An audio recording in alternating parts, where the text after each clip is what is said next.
ما يلا نعمل محشي بشكل جديد وتقطيعة جديدة وسريع لكل البنات ولكل السيدات اللي بتكسل تعمل المحشي وبتشيل همه.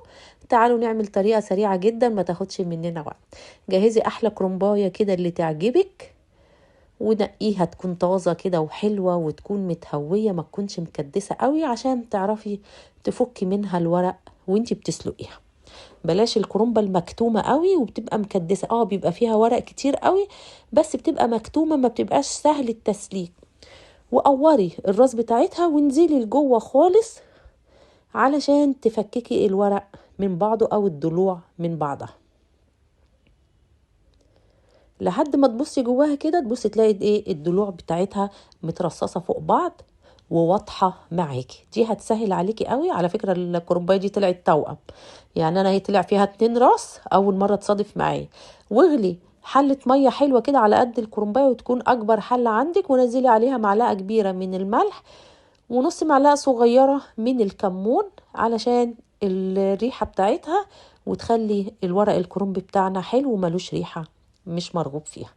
ونزلي الكرنبايه على وشها كده مكان التقوير بتاعها، تقعد 2-3 وبعد كده اقلبيها على الناحيه التانية. ما تطوليش علشان الكرنب ما يتهريش منك وما تعرفيش تلفيه يتقطع منك.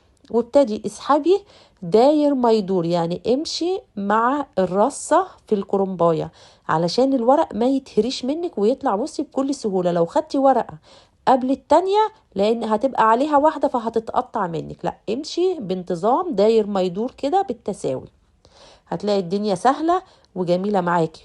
ودي بقى طريقة حلوة قوي لتقطيع الكرنب وسهلة. افردي الورق ورصيه فوق بعض وتنقي، يعني ايه، ابتدي كده برصتين اللي هما الكبار وبعدين الوسط علشان تطلع التقطيعة قد بعضها. ما تحطيش ورق كبير مع ورق صغير قوي، هتبان تقطيعة صغيرة ويهدر منك. لا نقي الرصتين مثلا الاولانيين دول بيبقى ورقهم كبير وحطيهم فوق بعض، وخدي الرصتين اللي بعديهم برضو ورقهم بيبقى في الوسط وحطيهم فوق بعض. وابتدي شيلي منه الضلوع كده على شكل 7 وبعدين لفيه رول كده. هتكسبي وقت، هتقطعي كمية كبيرة وهتبقى سهلة. وابتدي بقى ظبطي المقاس اللي انتي عاوزاه. في ناس بتحب المحشي صغنن قوي وفي ناس بتحب تنجز زي كده وتخلي الصوابع وسط عشان احنا ما عندناش وقت وعايزين نعمل الغدا. شايفة الكمية طلعت بسرعة، بتلاقي نفسك بتخلصي بسرعة. بعد كده هتفكي الرولات اهي وتحطيها فوق بعض، بدل ما تمسكي ورقة ورقة وتقعدي تقطعي فيها، لا رصي كده زي ما انا ما قلتلك، وتحطي تاني فوق بعض وتطلعيه بقى على شكل مربعات. وخلي الورقة مبحبحة معاكي شوية، يعني ما تخليهاش كنزة قوي عشان الرز ما يطلعش منك. لما تخلي صباع المحشي تلفيه لفة ولفة تانية كمان بيبقى حلو، الرز مقفول عليه ما يفكش منك في قلب الحلة. الناس اللي بتلف لفة واحدة دي مع سقية الشوربة او المية بتلاقيه يفك والرز يطلع. لا خلي الورقة كبيرة شوية وحطي كمية رز معقولة ولفي لفة والتانية كمان علشان يبقى محكوم وما يطلعش بره ورق الكرنب. شايفين طلع معانا حلو كده وبكل سهولة. وعلى فكرة لو طلع معاكي ورق كده مش هنهدر حاجة، هينفع برضو ونلفه تاني ما يجراش حاجة. هنعمل الخلطة بتاعتنا خلطة سريعة. ني في ني، كيلو رز عليه كيلو طماطم معصور، عليه بصلتين وسط مفرومين، معانا شبت وبقدونس وكزبرة، بحب اخد الورق على قد ما بقدر وبفرمه صغير، قرنين فلفل حامي، معلقة من الملح، نص معلقة صغيرة من الفلفل الاسود، نص معلقة صغيرة من الكمون، معلقة كبيرة من الكزبرة، ومعانا ربع كوباية من الزيت النباتي. قلبي مكوناتك كده مع بعض وهنبتدي نلف. ابصي الورقة لما تكون كبيرة شوية بتتلف مرة، ادي التانية وادي التالتة النهائية.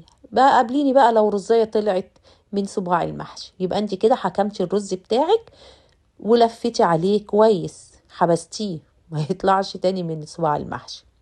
وبعد كده هاتي حلة، هاتي طاسة اللي موجودة عندك وخدي الورق الأخضر اللي احنا قطعناه.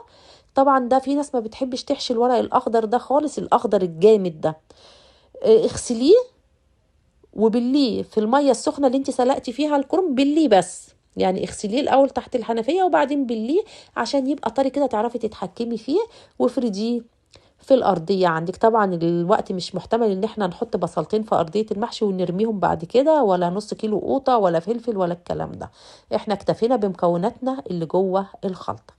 وانا بحب احط المج الصغير ده عشان ارص من حواليه، بيسهل عليا في الرصه، وبيخلي المحشي بتاعي مش مكتوم، وبتدخل جواه الشوربه كده او ماده السوائل اللي انت هتسقيه بيها، فيستوي كله، ما يبقاش جنب ني وجنب مستوي.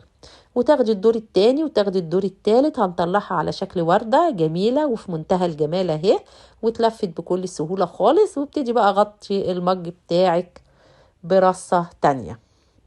على فكرة التقطيعة دي ما بتهدرش ورق، يعني تقطيعة سريعة وفي نفس الوقت ما بتهدرش. بصراحة أنا جيت من شغلي عملته ما خدش مني وقت خالص. هنسقي بقى، أنا مجهزة معايا شوربة مغلية وحطيت عليها معلقتين 3 من عصير الطماطم او صلصة الطماطم لو موجودة عندك. وطبعا بتظبطي الملح بتاعك والفلفل الاسود والكمون والكزبرة تاني على الشوربة او مية مغلية المتاحة عندك. وبتخلي السقية الحلة بتاعتك ناقصة قيرتين، املي الشوربة وحوالي قيرتين كده ناقصين، وقفلي بقى ببقية ورق الكرنب اللي كان مدلدل ده وغطي. واول تلت ساعة على نار هادية، اول ما تلاقيها شربت الشوربة تروحي موطية النار وسايباه حوالي تلت ساعة كمان يتشرب كده مع وقت، يعني مع نفسه يطلع حلو في منتهى الجمال. انا لسه طافية عليه وسخن وملهلب، وبصراحة مش مستنيين، شامين الريحة وعايزين يتغدوا. وهنقلب بقى ونشوف الدنيا تطلع عاملة معانا ايه. وخلي بالك سخن وملهلب والدخان طالع، الرصه بتاعتي ما باظتش، الرصه بتاعتي ما وقعتش، الحله اللي عامله فيها ولا الطاسه زي ما هي، ما فيش حاجه لزقت مني، ورق الكرنب بيحميها وبيطلعها من كل الجناب في منتهى الجمال. طريقه حلوه وطريقه سهله وطلعت لي شكل حلو. ما تنسيش بقى اللايك